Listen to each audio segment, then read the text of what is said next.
So dito na naman kami guys sa aming sa aming land. So nagbisita kami. So ito na pala, complete na pala dito guys yung para sa kanilang playground. Ayan. Complete na yung para sa kanilang playground. Ayan na oh. May nakalagay na pang exercise. So i-try natin daw guys isa-isa. Ito parang pang bata to siya. Hindi ko sure kung ano ito. Parang pang bata. Ano ba to? Umaangat yung puwet. Ayan o, umaangat yung puwet. Ayan. Ay sus! Abnormal.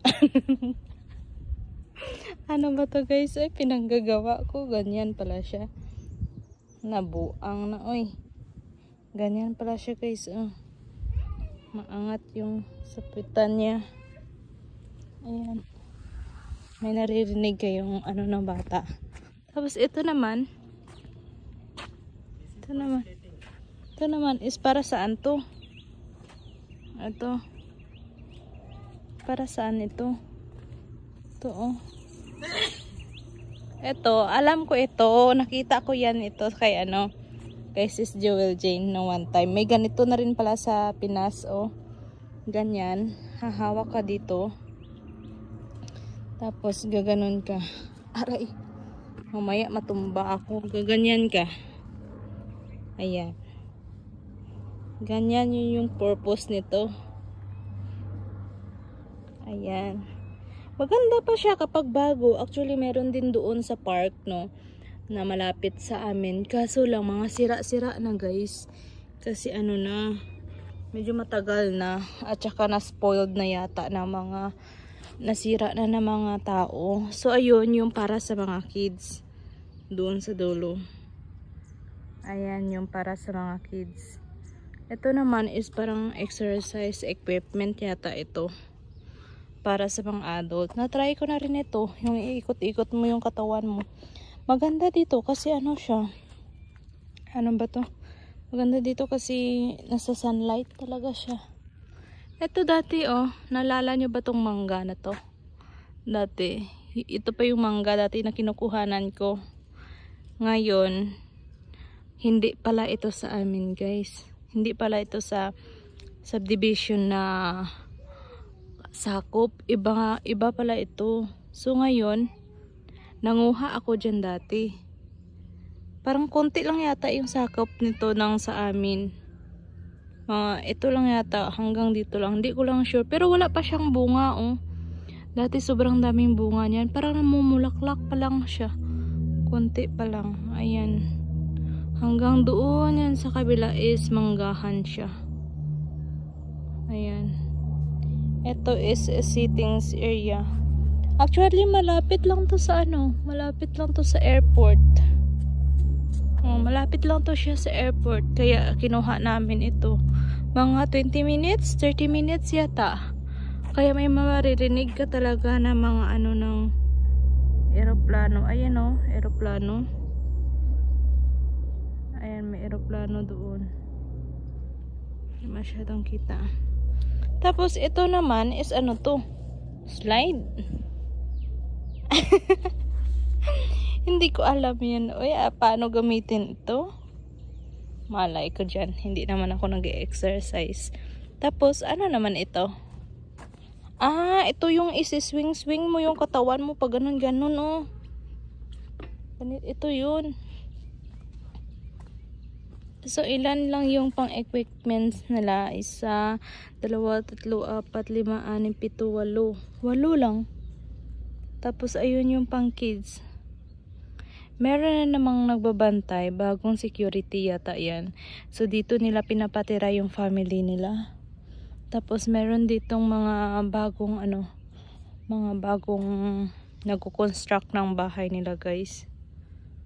Ayan. So hindi namin malaman-laman kung ano ang eto na to guys. So tinatanong ni Indiano sa akin, ano yan? Hindi naman yan pang long tennis or pang etc. So sabi niya, ano ito? Palagay nyo guys, ano ito? Ayan wala man nakalagay, ano ito? So sabi ko, upuan yan ng mga marites. Sabi ko sa kanya is upuan to ng mga marites. Mga around 8 or 9 na yata guys. Ayan. Tapos, ayun is basketball court. Ano, long tennis yata yun yung isa. Hindi ko alam yung isa kung ano yun. So, wala pa palang mangga guys. So, patapos na yung spring season kasi maganda na yung tubo ng mga dahon ng mga halaman dito. Ayan. Ayan na. Ito yung nagandahan ko guys. Oh. Maganda yung kanyang puno. Oh.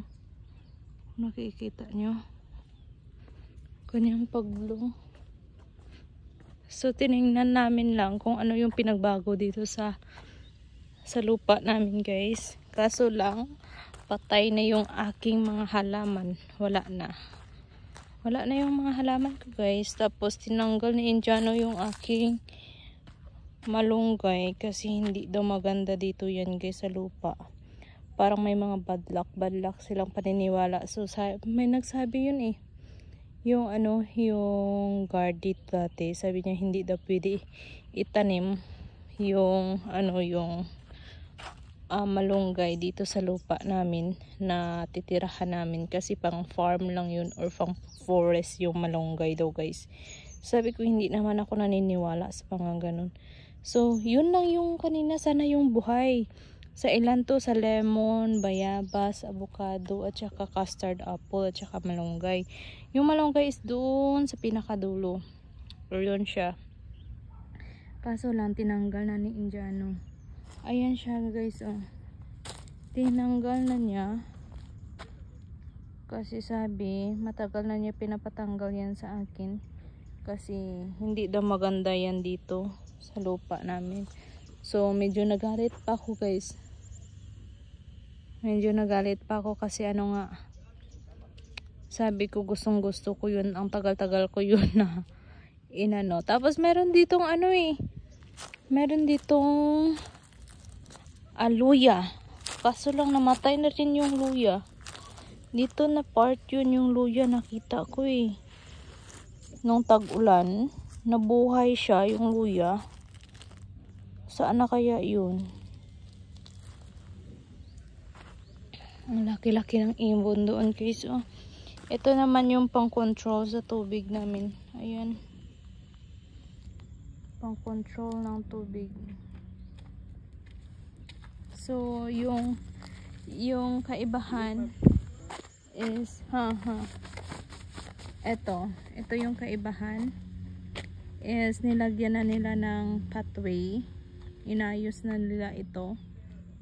Ito, yung parang papuntahan ba sa bahay, yung entrance.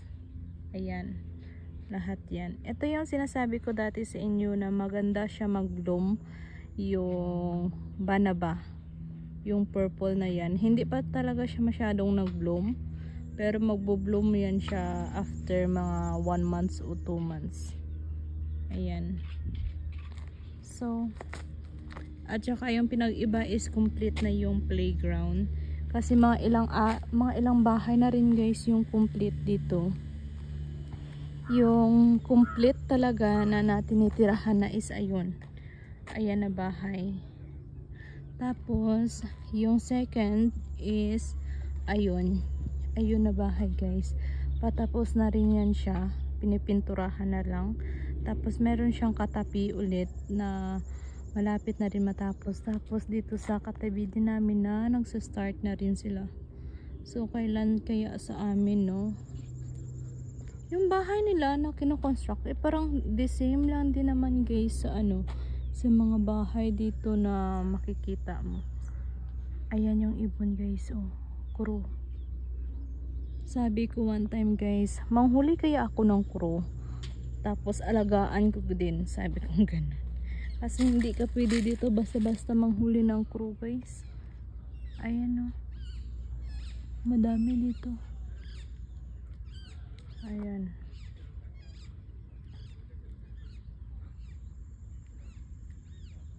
Merong corner doon guys na parang tinakpan nila. Yung green, may green siya na bakod. Ayan o. Yung may green na bakod. Ayan, ayan, ayan. dito pala guys sa India is hindi ka dapat basta-basta magturo-turo lang, bawal. Dapat kung may ituturo ka man, full hands mo talaga, yung parang buong kamay mo ituturo mo sa kung saan man gusto mo ituro. Ayan. So ayan siya guys. Meron na rin dun pala sa dulo guys, oh. Nagsa-start na rin sila, oh. Ayan, oh, sa dulo. Hindi ko alam kung nag-start na rin sila. Ayan. Maganda yung pag ganyan guys yung bahay mo. Eto, parang okay pa guys. Parang bet ko pa itong bahay na ito. Yung construct nila itong pangalawa. Parang bet ko pa. Pero ayun, parang normal lang. So ayan. Kapag dito pala guys sa India, kapag may nagko-construct pala ng bahay, hindi sila kumukuha dito ng worker sa kung saan sila magko-construct. Kumukuha sila ng worker sa sa malayo or may mga province area. Yun yung kinukuha nila. Hindi sila kumukuha ng taga dito kasi mahal. So yung ginagawa nila is pinapatayuan nila ng bahay, pansamantala na tirahan nila.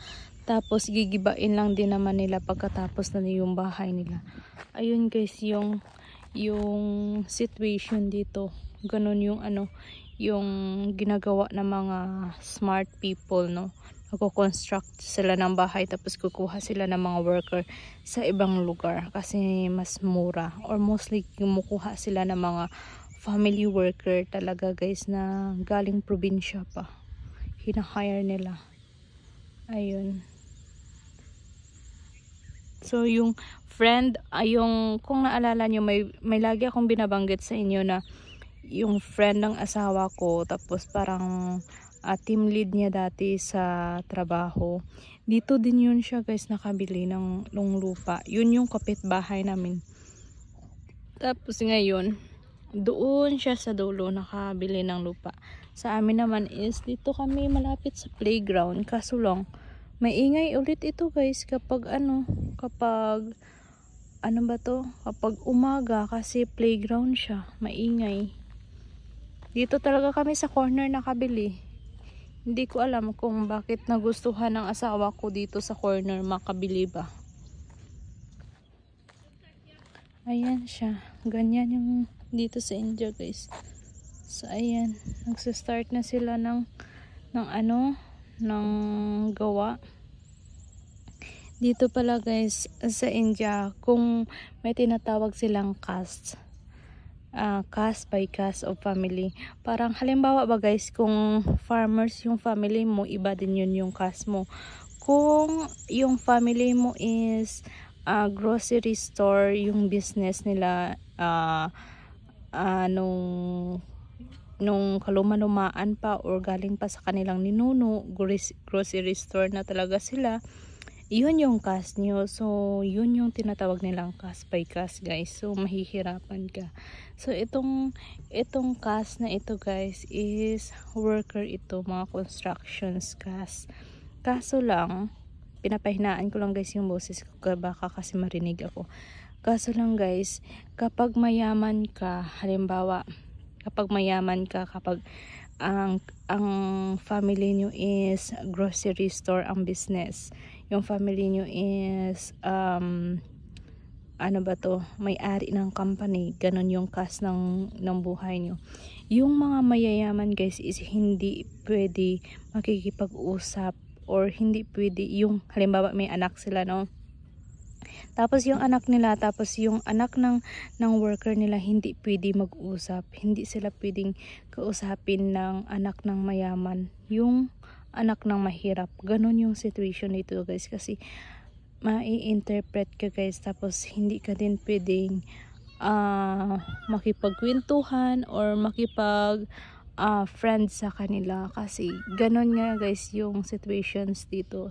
So pwede mo silang kausapin as important kung worker sila, kung may iutos ka or what. Pero like magbabanding, dadalhin, open up about family, blah blah blah, hindi ka pwede magganon guys dito, kaya mahirap. Kaya kung nakikita nyo ako, diba, hindi ako masyadong nakikipag-friends dito kasi ayaw ko din naman mga friends ko yung mga mayaman or may kaangat-angat sa buhay, kasi hindi din parang feeling ko hindi maganda yung ugali nila. Hindi naman lahat guys, pero yun lang yung nanonotice ko dito. Kaya ayaw ko na lang makipag-friend. Kapag makipag-friend ka kasi sa mga ganyang tao guys, yung mga cast ng mga low caste guys, is parang hindi sila demanding. Kung ano meron sila, tanggap nila. Yung ganun guys, yung parang humble sila. Hindi sila tulad sa ibang mayaman na parang yumaman lang is mayabang. May mga ganun kasi na tipo. So hindi ako ganun. So ayun, accept na lang natin, ganun talaga ang life. So madami pa akong i-share sa inyo guys about culture and mga changes dito sa India at mga culture shock ko dito sa kanila. So hindi pa ako nag-share about dyan, pero soon mag-share ulit ako sa inyo. So ayun lang, bye.